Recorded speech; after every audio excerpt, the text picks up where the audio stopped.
18 কোটি মানুষের অন্তরে তৈরি হয়, তাহলে আমাদের দ্বারা কোনো অন্যায় সংগঠিত হবে না ইনশাআল্লাহ।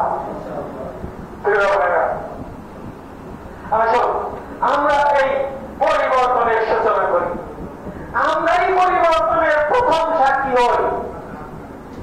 আজকে 18 বছরের বয়স যেই যুবকরা, সেই যুবকে জীবনে ভোট দিতে পারে নাই, এই বছরে তারা প্রথম ভোট দিবে। এই ভোটারের সংখ্যা হচ্ছে বাংলাদেশের 2 কোটি ভোটার। এই 2 কোটি ভোটারের ভোট আল্লাহ রাব্বুল আলামিন জামাত ইসলামের পক্ষে আমি পেয়ে দিই। এই 2 কোটি ভোট আল্লাহ রাব্বুল আলামিন দাঁড়িপাল্লায় দেওয়ার তৌফিক দিন। এবারই প্রথম প্রবাসীরা ভোট দেওয়ার জন্য যাচ্ছে। ইতিমধ্যেই সরকার ঘোষণা করেছে প্রবাসী যারা, তারা এই নির্বাচনে ভোট দিতে পারবে। এই প্রবাসীদের সংখ্যা হচ্ছে প্রায় 2 কোটি। 2 কোটি মানুষ তারা বাইরে থাকে, যারা এই দেশটাকে বৈদেশিক টাকা দিয়ে বিরাট অবদান রাখছে। বৈদেশিক মুদ্রার অভাবে এই হাসিনা সরকার যখন এই দেশটাকে চালাতে পারছিল না, ঠিক এমন সময় বিদেশিরা তারা টাকা দেওয়া বন্ধ করে দিয়েছে এই সরকারের পতনের জন্য। পতনের পর বিদেশিরা যেই টাকা দিয়েছে, এই টাকার মাধ্যমে এখন বৈদেশিক যে রিজার্ভ, এই রিজার্ভ এখন অনেক বেড়ে গেছে।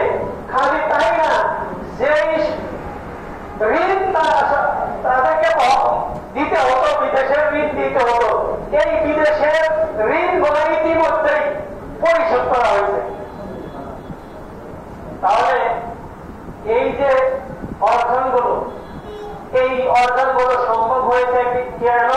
5ই আগস্টের পতনের কারণে। 5ই আগস্টে আমাদের মধ্যে কোনো ভেদাভেদ ছিল না। 5ই আগস্টের এই আন্দোলনে আমরা কেউ ভেদাভেদ ছিলাম না।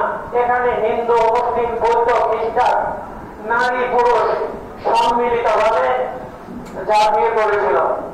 আপনারা জানেন আমাদের সেলিম ভাইও আহত, 5ই আগস্টে অনেক আহত হয়েছিলেন।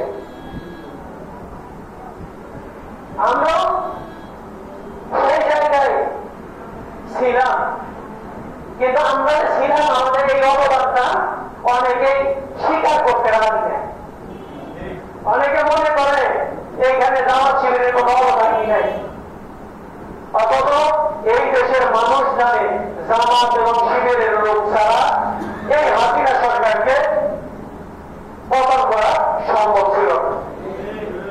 এইটা আমাদের কৃতিত্ব না, এইটা আমাদের অহংকার না, এইটা আল্লাহর কাছে, আল্লাহর সাহায্য।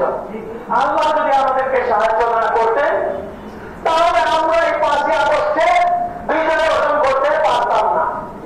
আর যদি আমরা 5ই আগস্টে বিজয় অর্জন করতে না পারতাম, তাহলে আরবিতে আমাদের যেই নেতাদের ফাঁসি দেওয়া হয়েছে, আমাদেরকেও ঠিক একইভাবে ফাঁসি দেওয়া হতো। আল্লাহ সাহায্য করেছেন। আল্লাহ রাব্বুল আলামিন একদম আবাবিল পাঠিয়ে দিয়েছেন এই দেশের মুক্তির জন্য, এই দেশের পরিবর্তনের জন্য, আপনার পতনের জন্য। যেমন আল্লাহ রাব্বুল আলামিন আল্লাহর পক্ষ থেকে আবাবিল পাখি দিয়ে সাহায্য করেছিলেন, ফলে আপনার সমস্ত সৈন্যবাহিনী একেবারে নিঃশেষ হয়ে গিয়েছিল। ঠিক বাংলাদেশেও আল্লাহর সহায়তার কারণে ফ্যাসিস্ট সরকারের পতন হয়েছে। আগামীতে যাতে এই ফ্যাসিস্ট সরকার আর কেউ ফ্যাসিস্ট হতে না পারে, জুলুম নির্যাতনকারী হতে না পারে, এজন্য আমাদের সতর্ক সজাগ ভূমিকা পালন করতে হবে। আসুন আমরা এই দেশটার পরিবর্তনের জন্য আমাদের নিজেদেরকে উপস্থাপন করি। এই দেশের পরিবর্তনের জন্য আমরা যদি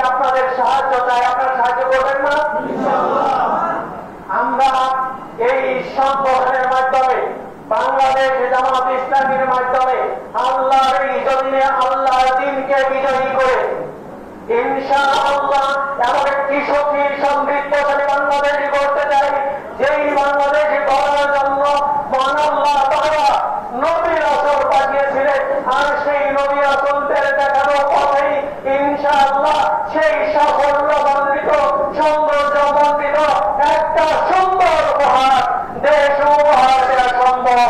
সেই দেশটা তৈরি করার পিছনে আপনাদের অবদান সবচাইতে বেশি প্রয়োজন।